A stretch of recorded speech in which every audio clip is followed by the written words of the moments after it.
मुझे तू कभी ना मिले, हम सफर मेरा तू बने ना बने फासलों। কেমন আছেন? ভালো। আপনি? ভালো।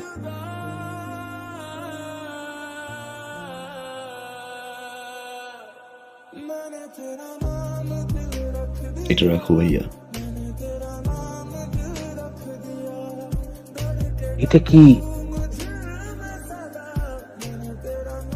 1.5 লাখ টাকা। 1.5 লাখ টাকা? কেন? ওই যে তোমাকে না বলে নিয়েছিলাম। এটা লাগবে না। ছোট ভাইকে থেকে 1.5 লাখ টাকা দিয়ে একটা মোটরসাইকেল দিতেই পারি। রাখ, এটা লাগবে। রাখ রাখ রাখ।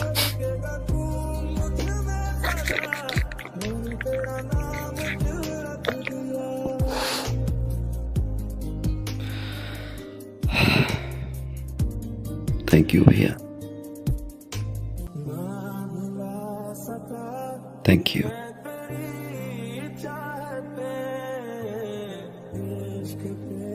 তোমার কাছে এটা 1.5 লাখ টাকা হতে পারে, আমার কাছে অনেক কিছু। তোমার এই 1.5 লাখ টাকা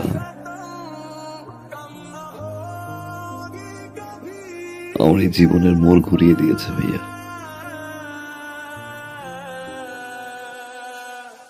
অনেক কিছু শিখেছি, অনেক কিছু দেখেছি, অনেক কিছু পেয়েছি ভাইয়া, আবার অনেক কিছু হারিয়েছি।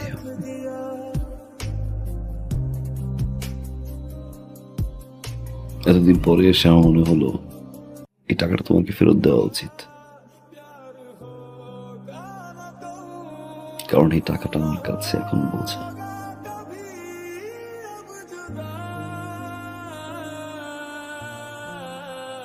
রাখো ভাইয়া, বাবা মায়ের জন্য দোয়া করবা। আসি ভাই। বসবি না, কিছু খাবি?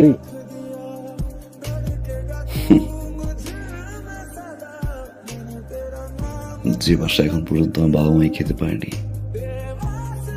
সে বাসা আমি খেয়ে কি করবো ভাইয়া? ভালো থাকো।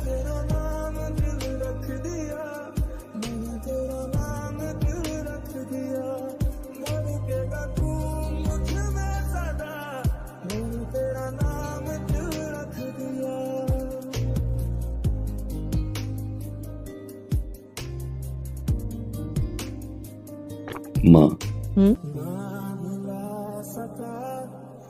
আগামী 15 তারিখে আমাদের ফ্লাইট। আলহামদুলিল্লাহ আমরা হজে যাচ্ছি। আলহামদুলিল্লাহ। আলহামদুলিল্লাহ। কিন্তু বাবা, একটা দেনা ছিল তো। দিয়ে আসছি, যার টাকা তার হাতে পৌঁছে দিয়ে আসছি। খুব ভালো করেছিস বাবা। হজ থেকে এসে ইনশাল্লাহ বাবাকে নিয়ে সিঙ্গাপুর যাবো। হার্টের ট্রিটমেন্ট ওইখান থেকে করে নিয়ে আসবো। কিন্তু বাবা, আমরা এই যে সবাই মিলে আমরা হজ করতে যাইতেছি, কতগুলো টাকা খরচ হইতেছে, তারপর তুই দেনাটাও শোধ করলি। মানে দেশের মধ্যে একটা ভালো ডাক্তার দেখাইলে ভালো হতো না? সিঙ্গাপুরে যাওয়ার দরকার কি? দেশের ডাক্তার তো রেফার করলো না, এত কিছু ভাবতে হবে না। আমি যতদিন আছি তোমাদের সেবা করে যাব। সারা জীবন তো চালাই গেছি, এবার একটু সেবা করার সুযোগ দাও।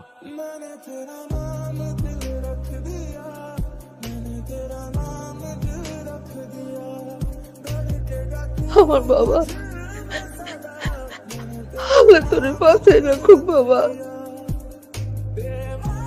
আমার পাগল ছেলে মানুষ হয়েছে, আমার আর কিচ্ছু লাগবে না বাবা, আর কিচ্ছু লাগবে না।